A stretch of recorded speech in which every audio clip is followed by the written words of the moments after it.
Ladies and gentlemen, this next comic is the co-host and co-producer of the Can You Help Us Get Famous podcast. Please give it up for Dani Brooks.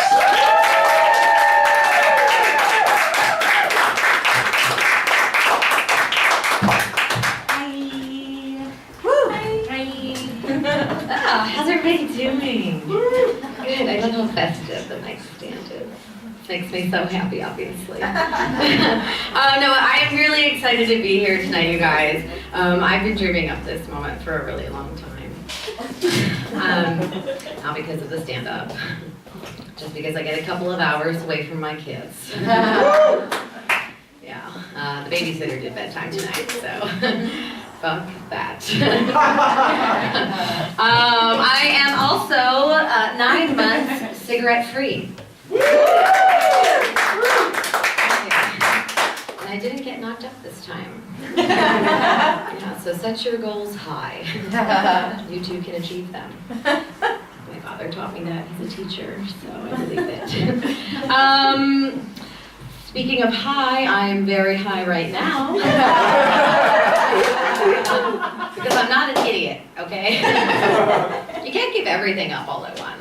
Just one at a time, right? Start with cigarettes. Maybe later alcohol, I don't know. You really need it during the holidays, am I right? Yeah. The alcohol and the weed. Yeah. Anyone else here dealing with that fucking elf on the shelf? Just me? I'm the only one? And my husband back there? It was his idea. That guy sucks.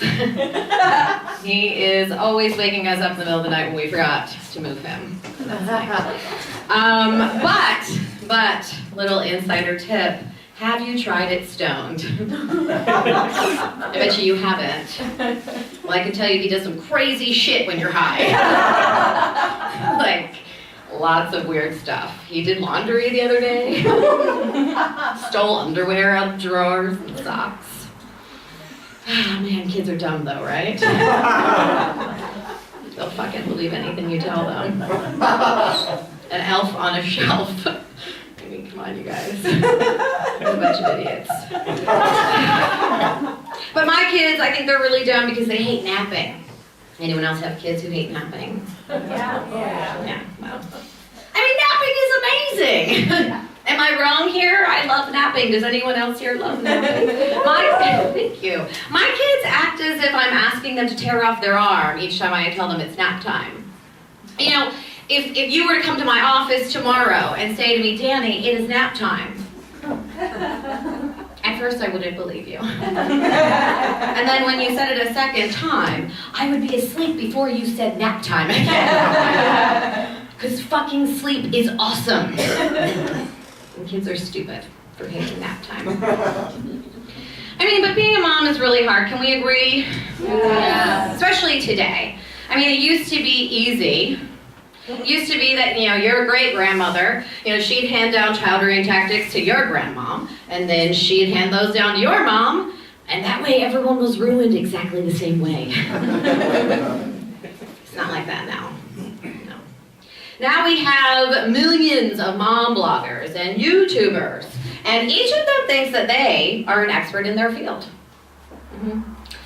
There's also this website called Baby Center. Has anyone done a little Google search on there? Yeah. Well, do not ask questions on that mom shamer's lair. Unless you are fully prepared for timeout. Because, you know, all I did was say, how soon, I'm sorry, not how long. I mean, maybe it was a two-part question, I'm not sure. But how long can you leave a 2-year-old at home by himself? They didn't give me a chance to say he'd have a sitter. His sister is 4 and very responsible. Although she's, you know, super responsible, I was really nervous when she went to daycare, you know, that maybe she'd make friends with kids who had the wrong kind of parents. You know, people I don't approve of. So, finally got stalked into my first play date. And the first thing I saw when I walked in was a stripper pole. The next thing I saw was a full bar. And on the patio, there appeared to be other parents smoking weed. Now, I don't know how she did it, but that kid found my fucking people. She just gets me. That's why she's my favorite. Little what's his name hasn't made me any good friends yet. Michaela is killing it. So, there's that. Oh gosh. Oh right. So I met this guy who ran a marathon. Is anyone else here a marathon runner? No? Great. I mean, this guy, when he got up to leave the bar we were sitting at talking, like he had just finished, it looked something like this, you know. Like he was riding a pony and dragging 1,000 pounds behind him. And I was immediately reminded of why I hate running. I mean, if you ever see me running, you should also start running. Because it means something terrible is happening. The zombies are here. Gotta go. Time to go. I also had my first mammogram recently. Shout out for our boobs, right, ladies? And don't worry, I'm fine, but anyway, for anyone who hasn't ever had one, or for any of the gentlemen in the audience, it is this moment in a woman's life where they go to an office and they take pictures of our breasts to make sure that they're healthy. So when this nurse came in with these giant trays that she was going to use to squish my boobs with, I was like, oh my God, I didn't think that my boobs were big enough for trays that size. And she looked at me and she said, oh, these are actually the trays that we use for the little boobs.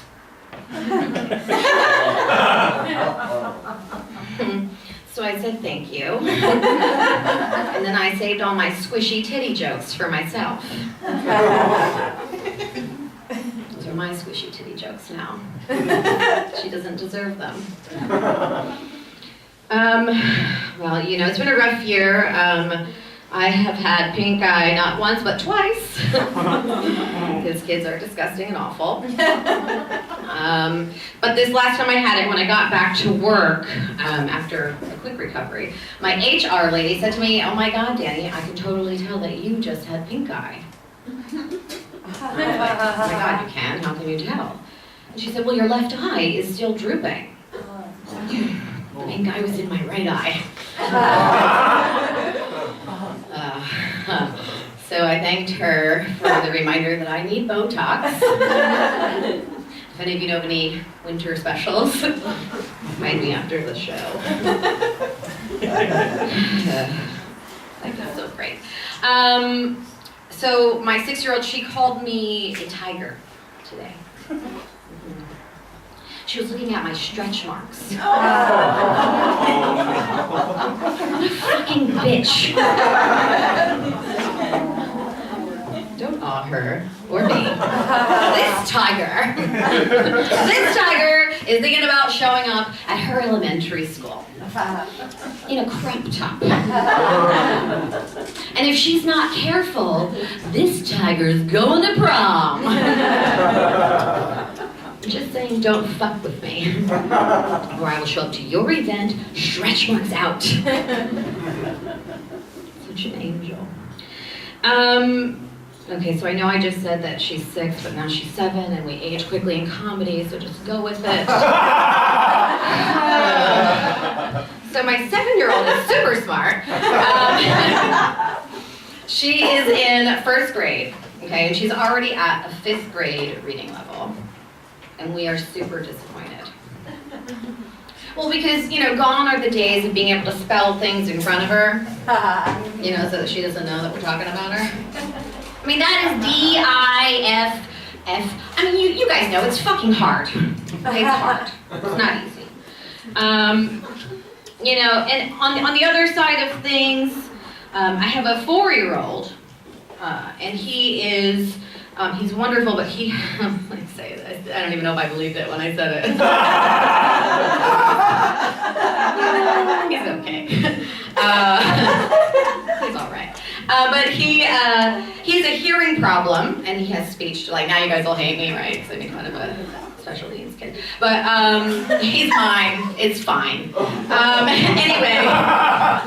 Oh my God. Yeah, so the other day he was discussing crayons and he said wellow instead of yellow, and I said to him, Colton, can you say yellow? Look at my mouth, can you say yellow? And he pinched my lips shut and he said no.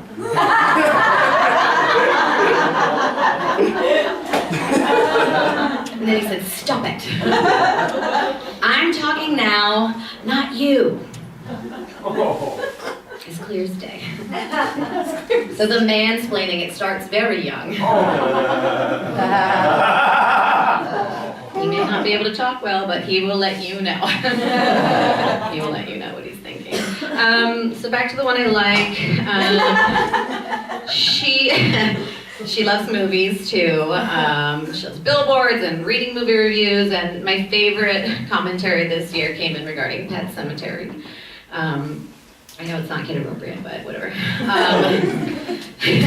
Mother of the Year. So she said to me, Mommy, I heard that in the movie the pet cat dies, but that's okay, because he still gets to come back and play with his family.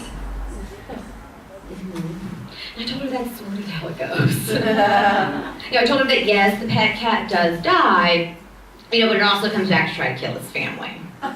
And then a child in the family also dies, and they come back to kill their family as well. To which she said, oh, that sounds neat. So, I'm raising a bitchy sociopath. It's almost like looking into a really gorgeous mirror. Really couldn't be more proud of her. She's amazing. So I know some of you here might think you know me really well. A couple of you anyway. But I'm about to blow your mind. Because I'm actually married to Drake. I know, go with me here. Go with me. So my husband's name is Jimmy Brooks. His birthday is October 24th. Okay. Drake's birthday is October 24th, but wait for it, Drake played the role of Jimmy Brooks in Degrassi, the famed Canadian sitcom. So I'm a celebrity. Kind of. He's tall too, so I mean it's all the same, right? Okay, so really quickly, I stopped using my GPS. Because I don't like how that fucking bitch talks to me. So it's like, turn left here. Like, I live here, I know where to turn left. But then, it's like one of those weird, awkward relationships where you're like, you know what, I needed you. I didn't realize it, but I needed you for that advice about how to drive off the cliff. Anyone else have problems with Waze?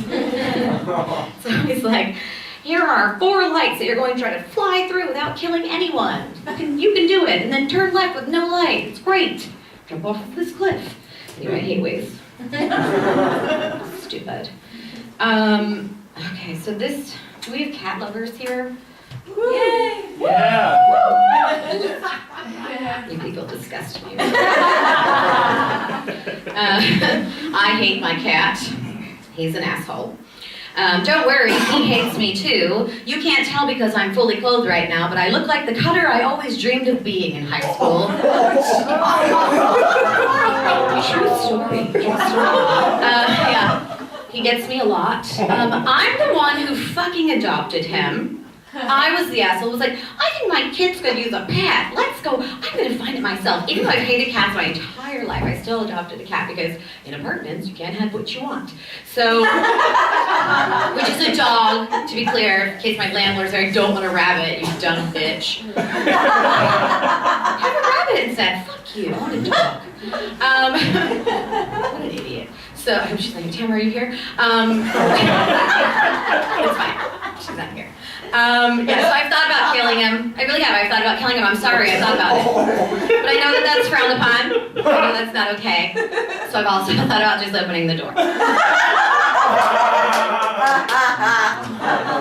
he has a fucking chip in his back with my name on it. Not Jimmy, not Michaela, not Colton. Danielle Brooks He's on that ship.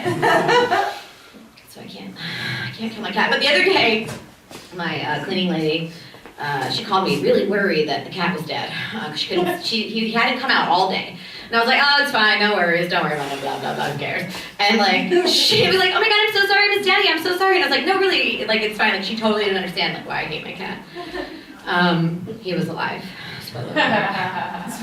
He was hiding in the closet, I hate that cat. He's still here. Anyway, I gotta get out of here, so I will leave you guys with this. Did you know that your vocal cords look like your vagina? Because they do. Not yours, of course. But mine look like my vagina, and I know this because I suffered from what's called a vocal hemorrhage. It is when your vocal cords start bleeding and your doctor makes you stop talking. I'm sorry, I'm adjusting my bra like this whole set. Who cares, right? We're friends now. So, these are my boobs. So anyway, where was I at? What was happening? Oh, right, so I couldn't talk. And so my most exciting, like the best part of it was showing people a picture of it. You know, I mean, I didn't have to do it. But, you know, it was my favorite part because every time you would see people looking and wondering, did Dani just show me a picture of her vagina? And I would get real excited and text them and be like, I know, right? It's my throat, but it looks like my vagina. And I can see the confusion, you know, because my husband also puts his dick in there.